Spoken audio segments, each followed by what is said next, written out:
Bonjour, et bien aujourd'hui une petite vidéo, comme je l'avais promis, un petit peu exotique. Je vous laisse faire le tour du propriétaire, parce que je ne sais pas si vous voyez exactement ce qu'il y a derrière moi.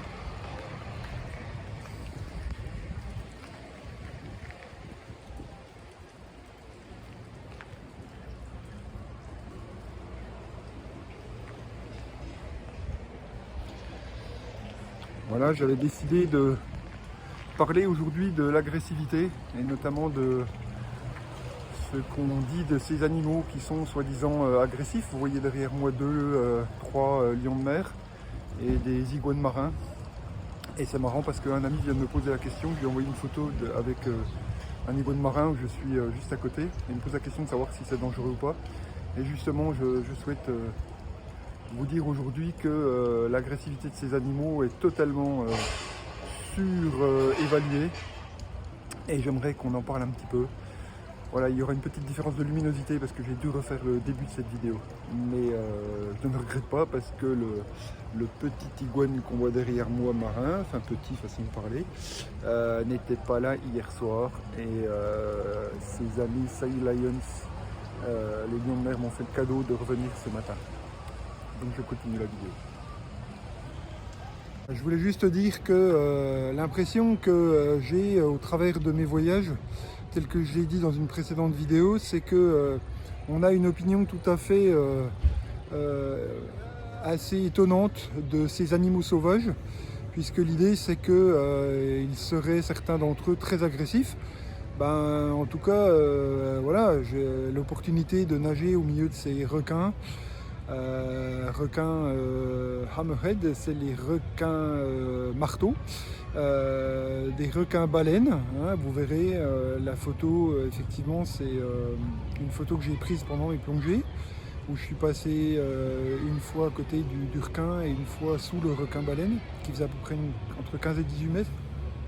Et puis cet après-midi, j'ai eu l'opportunité de nager au milieu des raies de ces animaux-là, les Sea Lions, les lions des mers, et les iguanes marins. Et pour la fin, on s'est retrouvé au milieu d'une bande de requins de récif, voilà, qui était vraiment dans nos jambes.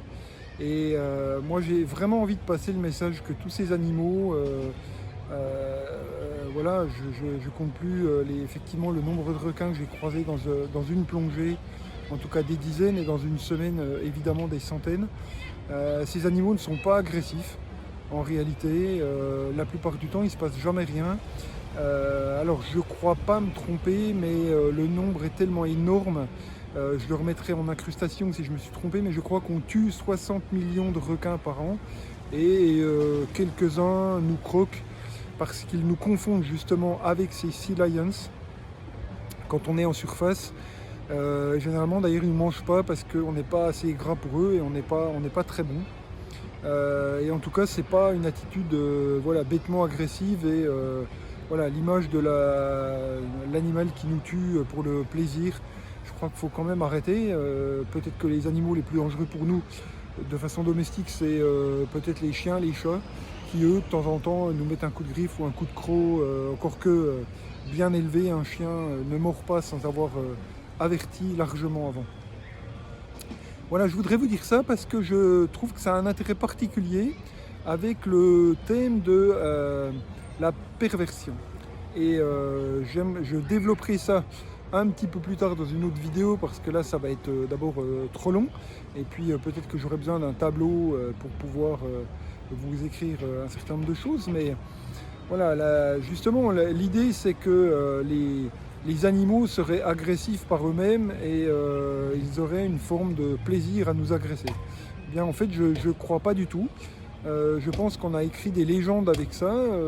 Les gens qui ont côtoyé les loups savent que pour avoir été aussi dans le Colorado, je sais que c'est les êtres humains qui protègent les chiens des pumas, voilà, qu'on appelle les mountain lions aux États-Unis. Et pour avoir été dans cette région, effectivement, il y a plus de risques à être un chien qu'un être humain.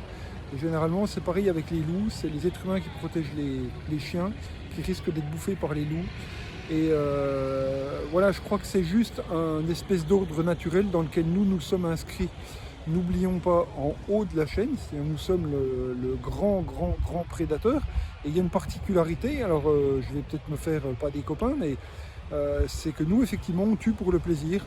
Moi, je suis toujours assez étonné, voire choqué par le fait qu'on puisse justifier le fait de tuer des animaux pour le plaisir et pas pour la consommation.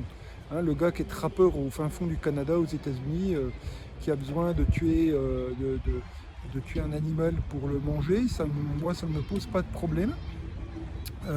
Si les choses étaient faites de façon classique, je pourrais peut-être tuer un poulet pour pouvoir le manger, parce que j'ai besoin d'un petit peu de viande quand même de temps en temps. Mais en tout cas, je trouve ça assez ridicule qu'on mette l'idée que tous ces animaux puissent être en eux-mêmes dangereux et prendre du plaisir à nous tuer. Et en tout cas, voilà, ça participe de quelque chose qui est connu en psychologie, qui s'appelle la perversion. Et la perversion, elle a lieu dans un stade particulier qui s'appelle le stade anal, ce que j'appelle le stade mal nommé, parce qu'on a réduit du coup le stade anal à rétention, pipi caca, etc. Alors que c'est complètement autre chose. Le stade anal en fait concerne une forme de capacité à pouvoir... En fait, le stade anal, c'est plutôt le mal nommé, et ce stade, en fait, devrait être appelé celui de l'autonomie, de la capacité d'autonomie, puisque c'est à ce moment-là que l'enfant est capable de marcher, de grimper, de parler, et donc de manipuler, de façon aussi, avec la praxie, de façon plus fine, de manipuler son environnement. Et évidemment, il ne s'en prive pas, et c'est là qu'il y a besoin de lui poser des règles. Et sans ces règles, eh bien, l'enfant devient ce qu'on appelle un pervers. C'est-à-dire que Freud, là-dessus, avait vu juste, il avait dit que l'enfant était un pervers polymorphe. Il a été mal compris, évidemment, ça a été mal pris. Mais c'est dommage, parce que dans l'idée, effectivement, l'enfant, si on ne lui donne pas certaines règles, si on ne lui explique pas les choses, si on ne lui dit pas que si on tire sur la queue du chat, ça fait miaou, mais c'est désagréable pour le chat, eh bien, l'enfant ne le comprend pas de lui-même, probablement, ou en tout cas pas tout de suite. Et on a besoin de lui expliquer les choses. Et au fond, si vous regardez bien, pour les animaux, on sait très bien qu'un certain nombre d'animaux qui n'ont pas été suffisamment dressés par leurs parents naturels, hein, les chats par exemple, ou les chiens, s'ils n'ont pas été suffisamment éduqués, eh bien, ils deviennent dans des fonctionnements dangereux qui peuvent être pervers. Voilà, bah écoutez, cette petite vidéo depuis Santa Cruz aux Galapagos, et je vous souhaite une belle soirée, si c'est le soir. Et puis en tout cas, moi je vous dis à bientôt pour d'autres vidéos. Voilà, et je vous laisse profiter du spectacle. Je vais essayer de me rapprocher un petit peu de ces iguanes marins. Je m'aperçois qu'il y en a plus que je ne croyais. Je vous les montre.